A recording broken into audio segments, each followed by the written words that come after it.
2, 1. We are live on YouTube once again. Welcome back to Tea and Crones. Everyone, thank you for joining us. I am Dahlia Rose, the voice of the people, the bridge between your world and ours. We want to hear your comments and insights on our topics as we move forward. We're so happy to have you back. And we'll discuss ways in which you can reach each of us by the end of the broadcast. But I always forget this piece. So I do healing work and readings, and I serve people in the manner with which they need me. So with that, I'm going to hand it over to Corbie. If you've never been with us, let's introduce ourselves. So Corbie, let's start with you. Okay, from New York, hello there. I'm Corbie Midlife. Been reading since I was 18. I'm 66. Certified Tarot Master, past life specialist, very practical, intuitive. It's full-time job. Awesome. And then we'll swing things over to Katrina.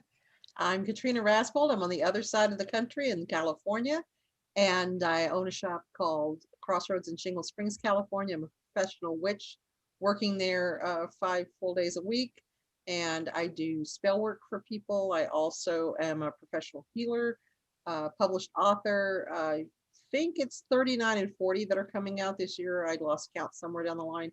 And I also do a lot of counseling sessions for people, do life coaching work. And yeah, that's me. 59, Awesome. I'm a Crone.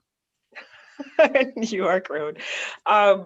So we have these two wonderful and well-experienced women hosting our show today. And we have arrived at episode 11.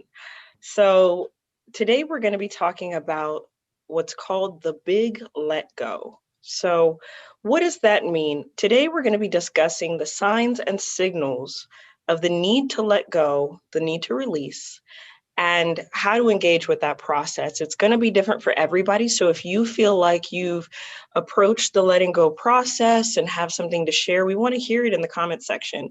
We're a community. Yes, we are engaging with two women that have served and really put in the work with that letting go process. But we know as a community that as we share back and forth, we grow in wisdom, and that's what the foundation of this broadcast has been. So with that, I want to swing things over to Corbie on what exactly is the big let go? The big let go is growth. It is allowing yourself to move forward from people and views and self-images that simply aren't you anymore. My father wanted me to be a lawyer. For a long time, I thought, should I have listened? That's gone. I used to want to speak fluent German. I used to want to write a World War I novel. As I've gotten older and my interests have changed, my wisdom has changed, what the world has called me to do has changed, I finally learned not this lifetime. And instead of always trying to shoehorn them in somehow, I allowed myself to admit that's not who I was anymore. So one of the first tools that I would tell you to use is always not self-judgment, but self-recognition. Who am I at this point? And what old dreams do I have that's like the wonderful dress that I looked rocking in 1988, and it's both out of fashion and I ain't got that body anymore. So that one can go to Salvation Army. That's how I would start with a big let go. Awesome. I want to swing things over to Katrina to see, do you have a terminology around the release process in what you do or how you recognize that? I don't think so. Not much differently than what we've discussed so far with Corbie. I am a big fan of the big let go. I'm a big fan of the personal audit and the ability to determine what is and isn't working for you. And I think it's one of the most fearless things that we can do, and one of the most necessary things that we can do to really continually keep stock of what we need in our life and what's holding us back. And I see so many people in my practice that are allowing ongoing issues to hold them back from becoming their best selves. And so when that's happening, it's absolutely vital that we be courageous enough to let go of those situations. The trick is not letting ourselves get lost in grief, but instead to embrace that letting go as a positive thing for both parties so that we are not contaminating one another's processes. And that's going to be, I'm sure, a lot of what we talk about tonight is that, it's not just about you when you let somebody go, and you don't have an obligation to make everybody feel good at your expense. So those are the primary positions that I take on it. Wonderful. So it sounds like we have an opportunity to navigate this in many different ways. Corbie started off with, dreams and perhaps career pursuits, and then we have Katrina in the releasing of relationship processes. So this is going to be really exciting, guys. And again, we want to hear from you in the comments. We've said hi to a couple of you. Now, we have tips from each of you at the beginning of this, but when you think of letting go, have there been consistent signs that you engage with personally that tell you, oh, wait a minute, we're starting that release process? Corbie, anything? When something is really important to me, that's a part of my identity, that is something that I think has to be in my life. I get very intense about it. I get very passionate about it. I want to do what I call the drill down, know everything about it. When I lose that, not because I now know everything I need and like I'm going to write a book, but I'm no longer on that wavelength, then the first thing I do is I look and say, how have I changed? Why doesn't this feed me anymore? And you can do that in relationships. Even when you're with someone for a long time, it may not be that, sparklers and fireworks passion you originally had. But if the fire is still warming you, if the embers are still bright, then you move forward. People who come to me and they're looking for me to give them the excuse or permission to let go, I just don't feel anything anymore. That's big. That's the big key. Whether it's I don't feel anything for this person, I don't feel anything for the career I used to be in, I don't feel anything for the person I see in the mirror. I don't know who they are becoming. That's real signals for the big let go. And the key is, please don't beat yourself up about it. The snake does not look at its shed skin and go, I should have been in there 2 more weeks. The snake just says, we're done, and moves on. So that's one of the most important things. When you feel that you're starting to let go, don't grip harder. Look at why and look at how. So that plays into one of the terms that's probably overly used, but still has some deep meaning, which is surrender, right? It sounds like you're talking about surrendering to the process. And I think we've even used that language here. And I want to acknowledge one of our audience members in her wisdom in this moment. So she said, letting go of what no longer serves us doesn't mean it didn't serve us well at one time. And she talks about her personal experience. She says, I know I've held on to stuff I should have let go of because I thought it meant I had to say it was not for me all along. So the wisdom of the evolutionary process, it sounds like is what Mel is speaking to. Everything has cycles and changes, and I thank you, Mel, for bringing that to our awareness here. So I'll hand things over to Katrina and let her give us some insights on what signs drive you to the release process.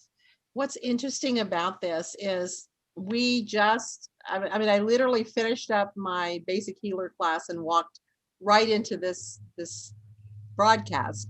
And in that basic healing class, and in fact, Mel is in that class, uh, we were talking about the effect that being a healer has on your interpretation of everything that's around you.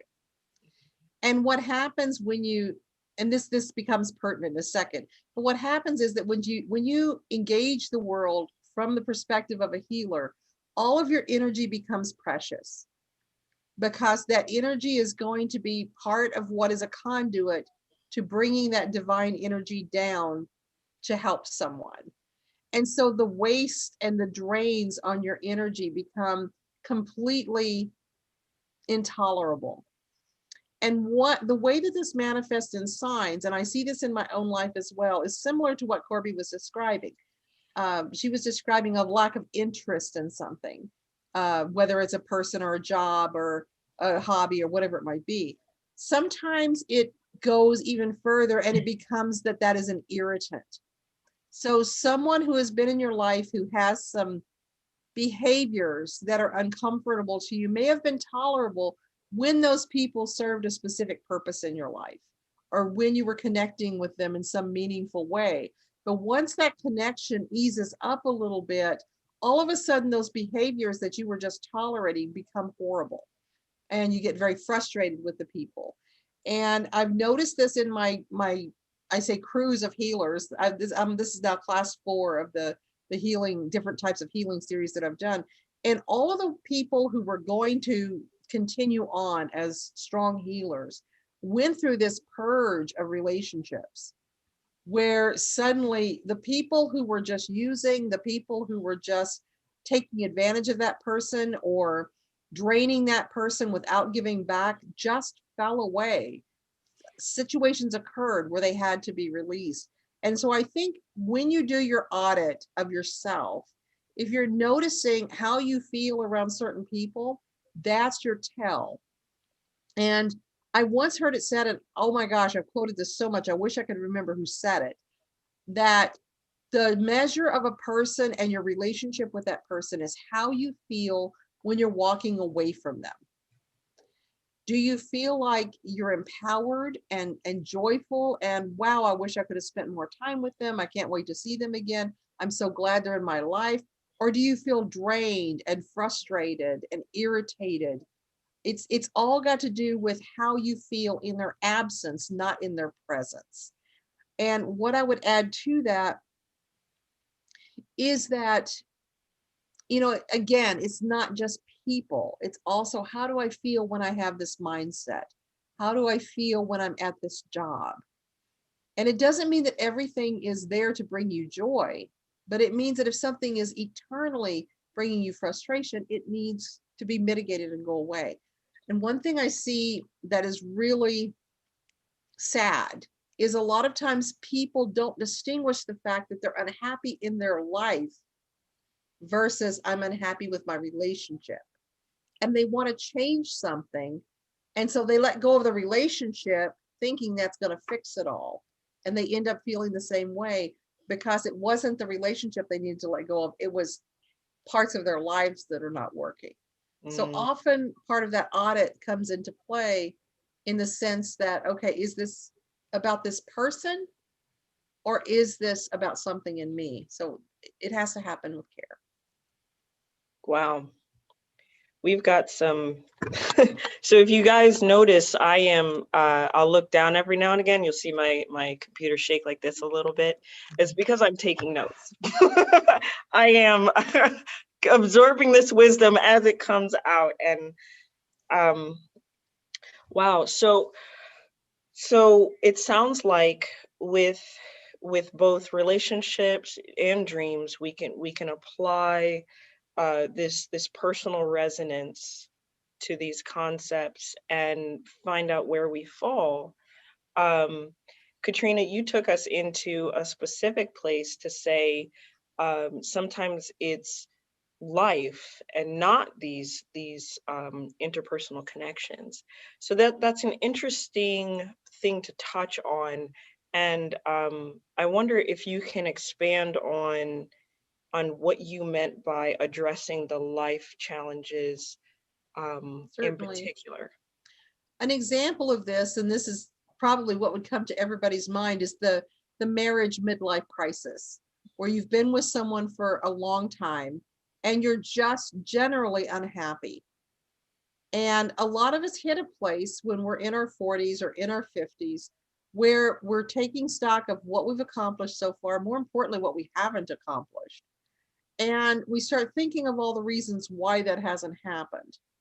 And often we place that reasoning onto a partner that we're with. I couldn't do it because so and so didn't like it. I couldn't do it because I wasn't supported. I couldn't do it because I had to stay and take care of kids, whatever it might be, rather than I couldn't do it because I didn't have the courage to do it. Or I didn't have the balls to set a boundary and define something I needed in my life. And so what happens then is they get angry at the partner and they distance from the partner. And then they get out in the world and they're still ballless. They still don't have those boundaries. They still don't have the nerve to step up and do that. They were using the partner as an excuse, and now they've lost a good relationship. So what we would do with those life skills is to really decide, is this me? And often that takes an outside objective opinion, seeking out a life coach or a therapist or a dear friend who isn't afraid to call bullshit and can say, you know what, you have a great relationship, you need to work on you. And I know that Corbie employs the same approach in her healing practice and her intuitive work. And I think you do too, Dahlia, that the most effective magic you can work is always on yourself. Yes. Rather than on other people. And if you are engaging yourself and creating the best life you can create and really showing up for yourself, really engaging, then the people who are meant to be there will be there. And the people who are not meant to be there will fall away. Our trick, as Corbie said, is to not cling and to not long for those relationships that are falling away. Instead, we thank them for the time we had, for the lessons we learned, for all of it. And we just let it go with gratitude that they were there. Corbie, I want to swing that over to you, and get some of your thoughts on what Katrina said. Every single person in our life is a mirror for us. They either mirror back the things we love about ourselves, the things we question, or our shadow selves when we go, ew, no, I'm not, I can't be that, but there's a part of us that is. So people have heard me talk about the examined life, and that's what it is. The only person we can change is us. The only person we can really affect is us. One of the classic things I tell my clients when they said, he made me mad, I go, no, he didn't. You chose to be mad at the situation when you kind of wake up. But the advantage to always turning it back, what do I need to learn? What am I reflecting in this? Is that's your PowerPoint. You can't make somebody else let go of you. Okay. Pepe Le Pew. We all remember the Looney Tunes. Miss Kitty did not want him, but he kept coming after. The only person that whose hand you control is yours to pull off the relationship. And always, thank your teachers, but leave them behind in that, for instance, my first two marriages taught me what was not a good marriage. So then I have tools to work on for the next one. I used to have bosses, big shot lawyers, and we're not going to go into what working for them was like, but what they taught me was how not to behave with my own employees and that I would do better as an entrepreneur. So there was a let go in that. It's always nice to know somebody else is going to give you a paycheck. You don't have to constantly go searching for it. But because I was willing to let go of that security, I was able to grab onto something else. And that goes whether it's a relationship, whether it's work, whether it's leaving your hometown after 35 years, whether it's losing 100 pounds and who is this person in the mirror? I don't know her. Where did I go? If we don't change, we die. So the big let go means that your hands can then grab onto something else that is more you now. If you always work on yourself, then that's where the rewards are as well. You don't have to wait for somebody else to tell you that they're proud of you, that you did a good job, that you're nice. You tell yourself in the mirror. That's the only one that you can absolutely count on. Well said. And it sounds like one of the things that you brought that stuck out in my mind was in the letting go process, getting to move on to grabbing onto something else. And I got this image of like ladder rungs, right? So you let go of the first one, you get to grab the next one. You don't have to engage with this, what if there's nothing there? There will always be something there. And it made me want to ask. Sometimes you have to do free fall for a little bit. You won't see it, but you know there's going to be something there. When your hand feels it, then you grab it. Now, I wanted to ask both of you, so my personal experience with letting go, if you let go too soon, you invariably get the same circumstance and almost a little bit worse. It's almost like, you know, you could have done with just the little pinch, but now you're getting grabbed to further the release process because there's maybe still some remnants in there. And I wondered if you all had any tips about, so you're signaled that maybe it's time to release. If you don't, first of all, how do you know at what point to release? Like, okay, this is it, I'm done. And maybe that's hard to speak to generally. And then how do you make sure that you don't end up in that worst scenario? Katrina, do you have any thoughts on that? My question was kind of convoluted. No, I think I got it. You know, it's that is where the terror lies, is that we're afraid that we're releasing and giving up on someone too quickly without enough due diligence, enough work to honor the relationship that was there. And we end up getting stuck in that quagmire for way too long. And then we've been there in the relationship too long and it de-evolves. Because one of the things that we begin to learn is that if we don't let go at the right time, the universe beats us up and takes our choices away from us. And so suddenly that person is removed by uncomfortable means rather than amicable means. And so I would say that the way that you know is really you just hit a place where you feel done. And it's hard to describe that. A lot of the work that I do is on people who are trying to get others back. So an ex-lover that they are trying to pull back in, or somebody that didn't call them back after a first date. They just keep wanting to pull back and pull back and pull back. And what I tell them is you will know when you're done. You will know when you have invested enough energy, enough money, enough attention toward that person and when it's time to move on. So a lot of people can just feel it. But I would also say that you just have to tune in and you watch what happens. Watch again how you're feeling when you're with them and what's happening there. And sometimes it's just a matter of rolling the dice. Now, one thing that you brought up that's really important is nature abhors a vacuum. And so when somebody goes away, you'll notice if you look at your own past, you've tended to collect the same types of people.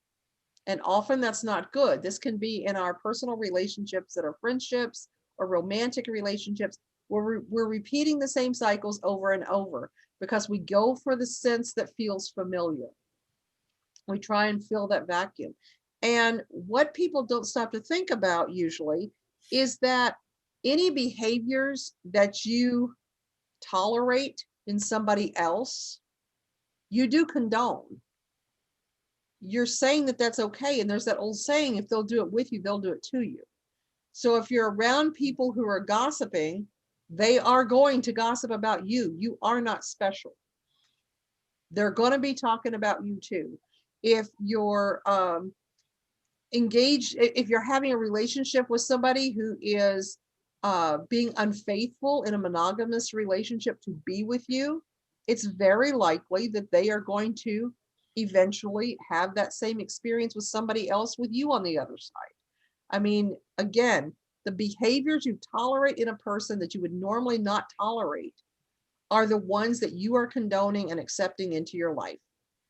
And so what happens is that as you grow, as Corbie was describing in the beginning, you start to find that those behaviors don't fit into the vibe that you're at and the way that you are behaving in the world. And those behaviors in other people become incongruent because you aren't accepting them into your energy anymore. And that is what begins to push those people away. And that is what begins to make you feel like they shouldn't be there.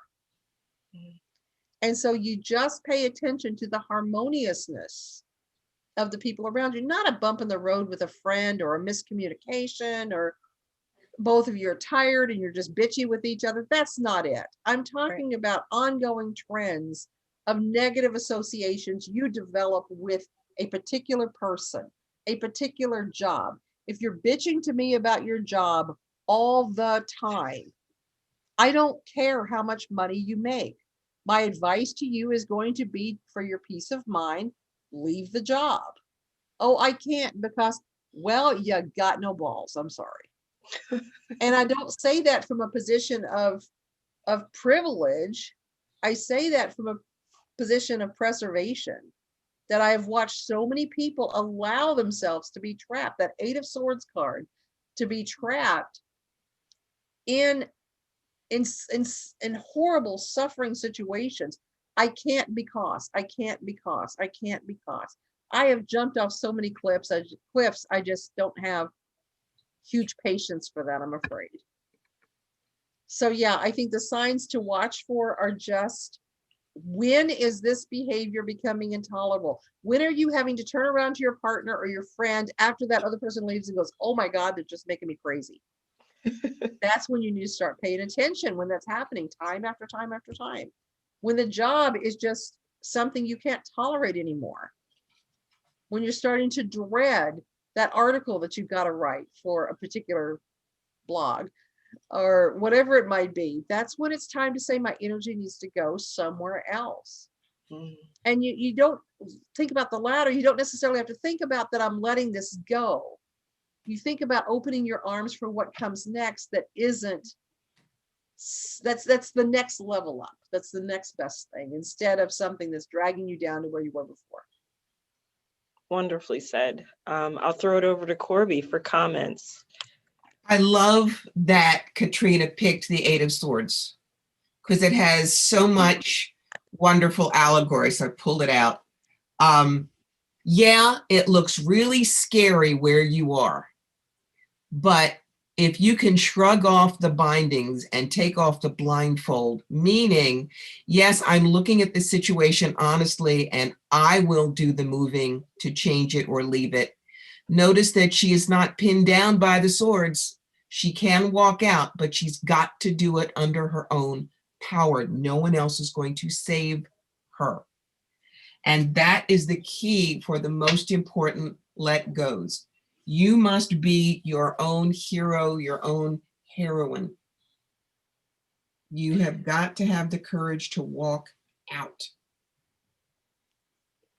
You know, I think this is a great place to acknowledge how distractions become vices to the release process, right? So those of us out there engaging in spirituality, if you're looking, you guys said, you know, nobody's going to save you. This is about personal work. You're going to come to spirituality and you're thinking, oh, this is going to make my life better. It's going to make everything right. And in all actuality, it's just going to highlight everything further and force you into that healing process. And I loved what Katrina said about opening your arms to what's next. It's going to force your arms open, and really deepen that healing opportunity. So when you all engage with the release process, we've talked about grief, and I think that that can be part of the release process. Is there anything else that you do when you're engaging? We might be beating a dead horse here, but I'm anxious to hear the tips. Katrina? And again, I want to go back to the idea we're focusing on people because people usually have the biggest impact in our lives. Mhm. We define ourselves, and society defines us by the people we surround ourselves with. And we osmosify into that. So like Eric says, if you're the smartest person in the room, you're in the wrong room. So, you need to surround yourself with people who are vibing high, lifting you up and making you, helping you, forcing you to be your best self. So that being said, it's not just people, but other things that go away that we have to grieve. And an example I'll give for that is when in 2000, Eric left the Air Force, and he was a well-trained telecommunication engineer with a huge, fantastic future in front of him. He got an amazing job with MCI WorldCom, in fact, and we were making stupid money. I mean, it was like the Beverly Hillbillies. I mean, here we had been so poor for so long, because I'm telling you, military life, they'll give you a house, but you ain't affluent. And we were just had so much money, and we were financially secure, and we were stable, and it felt so good. And then the bottom fell of the .com industry in the Bay, and MCI WorldCom went bankrupt within about 4 or 5 months of him getting this fantastic job. He was then without a job.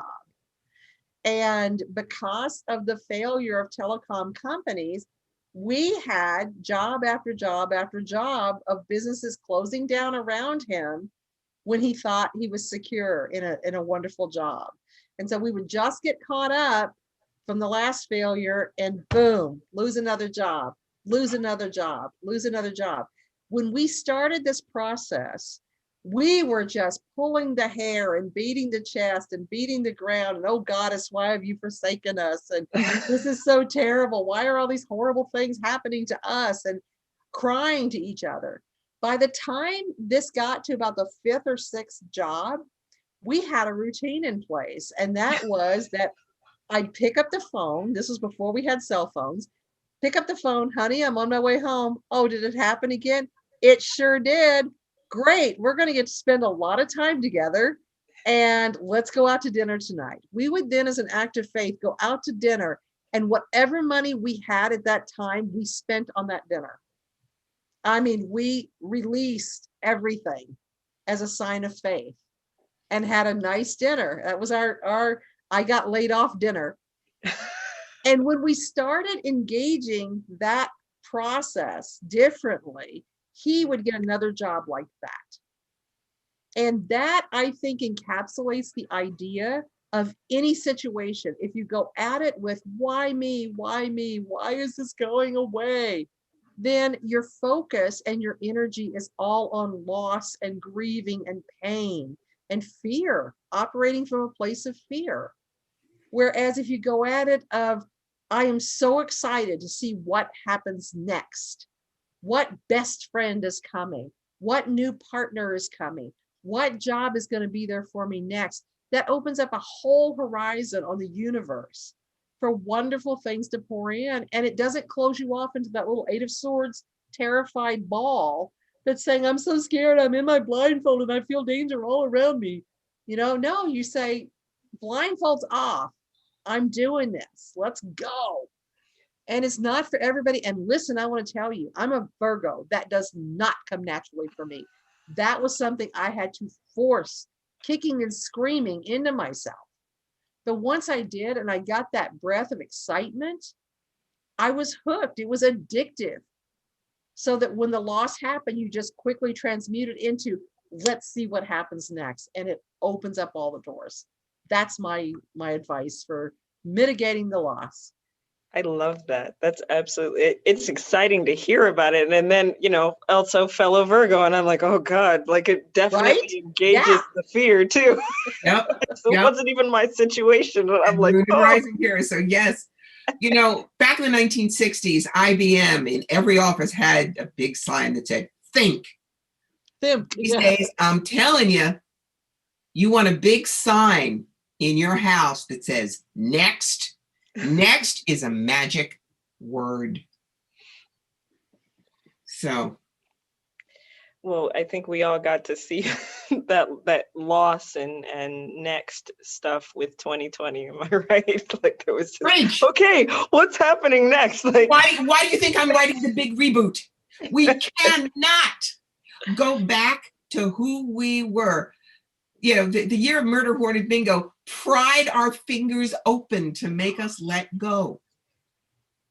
And you can either scramble trying to get back to who you were, or you can see this as an amazing opportunity to recreate, realign, re-engineer your life. absolutely. Now, Corbie, you had a let go process in 2019. Oi.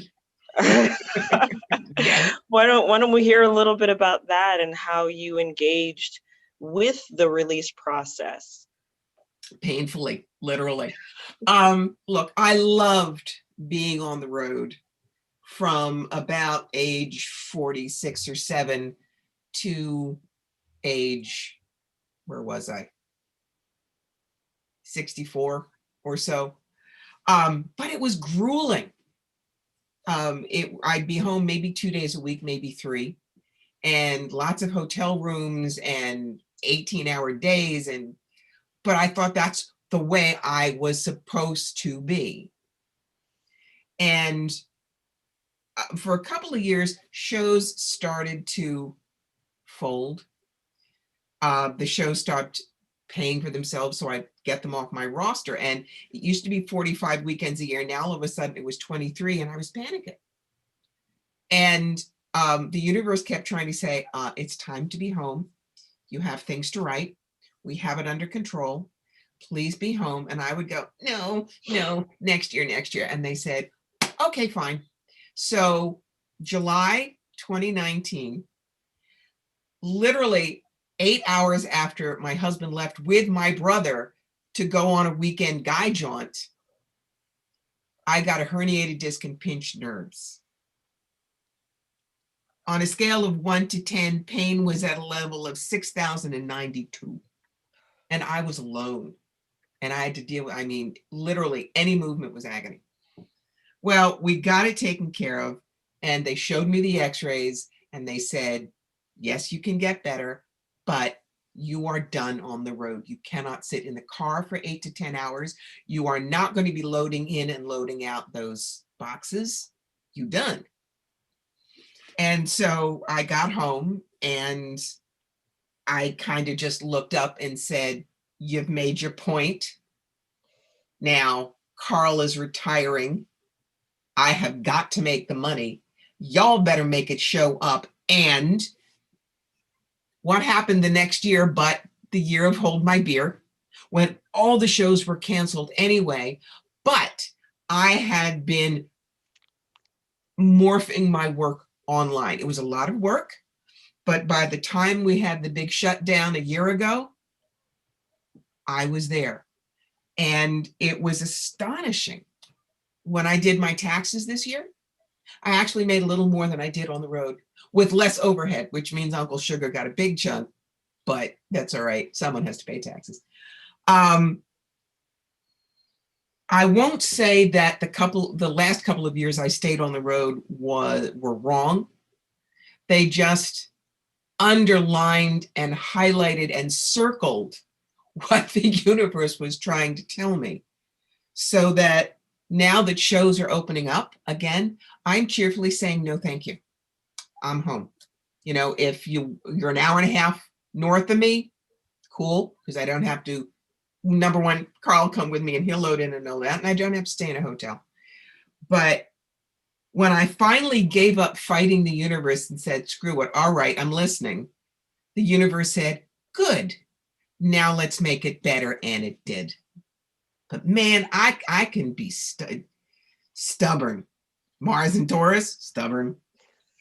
So that's an example of the big hold on. And things happened over the past 15 months.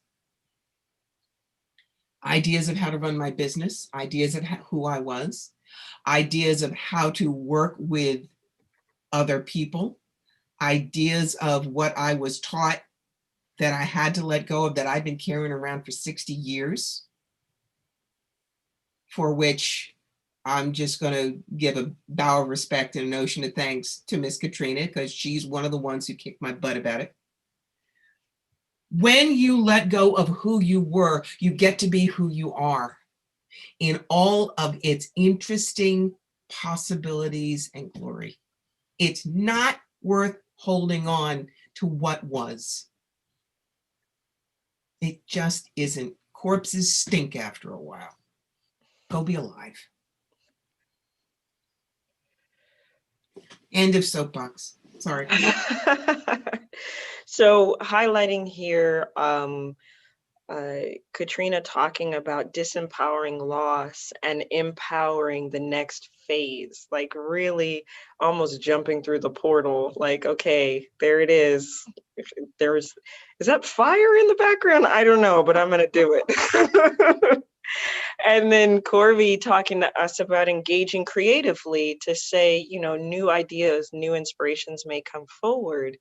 And then surrendering to the possibility of success or failure, because there is no real failure. There's success and learning. So we've had some awesome tips here, and been able to address the dynamics of the big let go. So it's not, as Katrina said, it's not just people, it's relationships, it's jobs, it's even family. I recall in our grief session, Katrina mentioning, and her eyes got a little big, letting go of family, which I think is hard for people, right? I run into situations where I'm talking to people about letting go of titles and just deal with the person. And so we all have these family members that sometimes have to be released and let go as well. Any experiences or anything you want to say about the release and the big let go of family? Katrina? Wow. I had a lot of that. Now, my parents died early. My dad was 51, my mom was 60. And even with, I had a grandmother that was very abusive. And people kept telling me, you got to keep her around because she's your grandmother. You got to respect her because she's grandmother. And I finally reached a point that I changed my phone number because I live at a distance, and just had nothing more to do with her. And it was painful to do that, because one of the big attachments we have is the idea that that family member is eventually going to feel differently, or be different, or do different. And they're not. It's very unlikely that you're going to get the reconciliation that you're expecting or that you're dreaming of. If you're expecting a person to change at the core who they are, that likely is not going to happen. And embracing that's a terrible grief. It's really hard to manage that. I have two brothers I'm estranged from as well. I haven't seen them since 2004. And it's just our lives are not compatible. And just having come from the same uterus doesn't necessarily dictate that you're going to be in some way close. I would love it if it was. I would love if I was close to my brothers. I would love it if my 6 children were close to each other, and they're just not. And I did everything you could to cultivate that.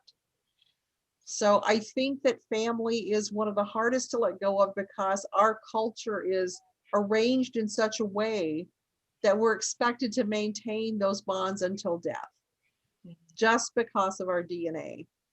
And that's not feasible sometimes. I mean, when we have people that are abusive or we have people that are toxic, we need to distance. We need to create the level of relationship we can have with them and be safe. And that doesn't mean that we're gritting our teeth and fighting our way all the way through Thanksgiving dinner. It means we have to genuinely address what's happening with the idea that we are not going to have the fulfillment that we want from that relationship, and to decide, if I were not related to this person, would I tolerate them being in my life? Would I tolerate the way that they treat me? And that's really the only healthy way to engage it. And I hate to break it down to that hard of a brass bone, but I mean, that's where it is. Absolutely hard but poignant. Um, like you said, highlighting the safety factor in Yeah. all of that. Corbie, do you have thoughts about Um, family? I know you've come from several situations that were. one of the things, my mother, because of her very dysfunctional relationship with my father, she adored her older brothers. They were 9 or 10 years older than she was. She would always run to Norfolk to see them when she and Dad fought. And the Virginia relations were all much closer together than the northern ones. And so it was a really guilty thing for me for years that I couldn't be as close to my brother as Mom was to Harold and Irvin. But I finally realized, number one, she didn't want to be in the marriage from the get-go, but in those days she was trapped. So she kept going back to where she could be Faggy, little bird, and stay the little sister. Now, I do love my brother and admire and respect him, but we are on two different planets. I can't always be the little sister, and we have a different worldview. So the let go I had to do was my mother's teachings on how to be with your brother aren't valid. Mm, Not everybody is closer to their siblings than their spouses. So it's hard. Everything that I was taught about relationships from my family was toxic. And so that's why I often say I had to re-raise myself, which probably I won't stop doing till I'm 2 weeks dead, because there's so much that has to be pulled out. And does it mean that I haven't forgiven them? Yeah, of course. You know, most of them, they're all dead now. But I never got closure with so many. And closure sometimes is the booby prize, because the only one who will give you the closure that you want is you. They may never understand. They may always think that they were correct. Or as my mother used to say, I think I'm wonderful and you don't deserve me. So when it comes to the let go of family, the thing I remind people is, remember, they're only your family this time. You've had family before. This soul is what sticks with you. It's okay to let them go. And for so many people, that is a release from prison. I thought it was interesting that we have an opportunity to release family, but also to release the things that family hands us. So in that moment, you didn't necessarily have to let go of your mom in her entirety, but you said, this isn't working for me, and sort of gave her back that suitcase. Mm-hmm. It sounds like is what you did. So again, I mean, the wisdom nuggets here, my paper. You can't see it, but my paper is full. Something I would Because- add to that, by the way, Corbie hit on the exact right word, which is closure. And unfortunately, in our society, people have the idea that they are entitled to closure. And it's rare to get closure on a relationship, especially one that doesn't end in a friendly way. And people will hold their entire future hostage to the past with a need for closure. I need closure because my daddy didn't love me enough. I need closure because my mom was an alcoholic and I had to raise my brothers myself. I need closure because my first husband cheated on me and I don't know why. We have this huge list of reasons why we need closure. And we get so obsessed with having that we miss our entire life. And this goes back, really dovetail to what we were talking about before, that, it's about you. It's not about all these other actors that are on the stage. This is your play. You're the star. And they're a supporting cast. You don't hand the best lines to the supporting cast. And so it's so important that we lose this entitlement to closure and just say, you know what, some situations are just fucked up. And it's not always about me. It might not have been about me. It might have been about the struggles that led my mother to be an alcoholic. That's why she couldn't be a good mom, or led, my first husband was broken. He cheated on me because he was broken. Sometimes people are just shitty people. And you happen to get caught up in the melee of it. You happen to marry one of them. You happen to be squoze out of the vagina of one of them. But sometimes people are just shitty people. And getting closure on that will become your life's mission, so that that's all there is. And then you lost. You lost the game. If people loved closure, we wouldn't have one of the big words of 2020 being ghosted. I got ghosted. So that's why closure is overrated, guys, if it ain't from you. If you got ghosted, you got your closure. Mm-hmm. Preach. Indeed. Especially if I ghosted you. If a Virgo ghosts you, you know it's real. Well, ladies, we're at that time. I want to wrap us up. So with the big let go, what we are asking ourselves is, who am I at this point? We're recognizing that letting go takes fearlessness and is absolutely necessary. It's a personal audit, as Katrina put it. And letting go can be letting go of stuff, letting go of dreams, jobs, but the most poignant letting go process tends to be in our relationships. And so while that is an interpersonal thing, we are still required to do the work. You hear us say it every show: do the work, do the work, do the work. And that personal work is what we mean. Now, as your signs and signals for letting go process, we had no longer being on the same wavelength as what we're engaging with. We had becoming irritated, and noticing how we feel in the absence. Is it relief? Is it joy? What are we feeling after we leave the presence of what we're engaging with that may or may not need to be let go of? And paying attention to harmony as you engage with anything in your life, really, people or otherwise.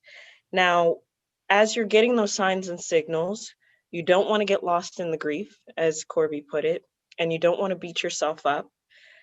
Don't hold too tight. And Katrina was kind enough to let us know, don't expect people to change who they are at their core. And then we had the beautiful analogy combined between the two of you of letting go and opening our arms to what's next. So with all of that, we finally led up to, how do we engage with this process? So we have the signs, we have what to look for, we have the questions to ask, but how do you actually engage? And we got some really awesome tips. Definitely watch the replay, but to sum it all up, we're looking at disempowering loss and re-empowering our next phase through some form of excitement over what's next. Ask that question, step out on faith in whatever way that looks for you. Start thinking about your new ideas, as Corbie put it, being sidelined from being on the road. What does the new version look like? What does the new version want to embody and put out into the world? It's not death, it is change. And closure is rare. We're not seeking that out. We're not entitled to it. And the closure, these two lovely ladies have let us know that the closure is really what's going to come from within. As Corbie put it, you'll have to take your hands off of that pole. Now, lastly, as with everything else, you guys need to remember, and we all need to remember, that this process, living the big let go, it's all about you. And so with that, we want to give space and time to any closing thoughts on the big let go from our lovely wisdom keepers, our crones here. It feels so weird saying crones because neither of you are crone-like in appearance, but I know that it speaks to wisdom. So I'm going to hand it over to Corbie. Closing thoughts? If you don't let go, you can't get. It's that simple. Put There's that on so a much the t-shirt. world wants to give you, but you gotta do this. The only way. Open hands. Katrina, closing thoughts? Just what Corbie said to start with, of if your cup is full, you can't add to it without it getting really messy. And so you gotta, and it's gonna get stagnant in there. So you gotta pour out to receive more. And, most of the people I talk to that have tremendous losses, or they're coming in devastated somebody left, devastated they got a job, devastated they have to move. Most people got some kind of hint beforehand that they ignored. Usually we get a little sign along the road that we blow past that says, hey, you need to back out of this job. Or, hey, this relationship is having a problem. It's rare if someone gets blindsided, it's usually because they allowed themselves to be blindsided. My point really is, I hate to put it so simple for life, but Marie Kondo that shit. Is it bringing joy? Is this sparking joy? Is this something is it challenging? If it's challenging, that might be good. But is this the opposite of joy every day? And, you just can't let the big let go be the big let down. You got to just let it go and not necessarily define it as a loss, but just as a readjustment. Life is course correcting. Absolutely. And what between the both of you, we're really redefining that new age phrase of releasing what no longer serves. Many people are trying to quickly throw things away that are just challenging. But I love what both of you have said on the topic. Now, as always, you can find these lovely ladies in their own elements and in their own environments. Every Thursday, there is Witches at the Crossroads with Katrina. They're doing live readings, and I mean, I say it every show. It's a great time. I am reworking my bedtime just to participate. And then we have Corbie, and she has free reading hours every month, once a month. April's free reading hour is coming up. Next Sunday, 4 p.m. Next Sunday at 4 p.m. Thank you. Eastern. That thank you is an adjustment for me in my time, so I'm eternally grateful. So, and then I never say this, so I guess I should here. You can find me at crystalcognizance.com. And feel free to reach out to each of us if you like. We have our perspective websites, we have Facebook, we have YouTube, we have Instagram, like all the things. There's no shortage of ways to connect and to continue to build this community. We are arriving at episode 12 next week. So and we've really grown together, guys. So if you have more topics to send in, now's the time to do it. We're planning out the next stages of that, and we want to hear from you. So like, subscribe, comment, all the things, and we will catch you next time on Tea and Crones. Have a great night, everyone. Be safe, people.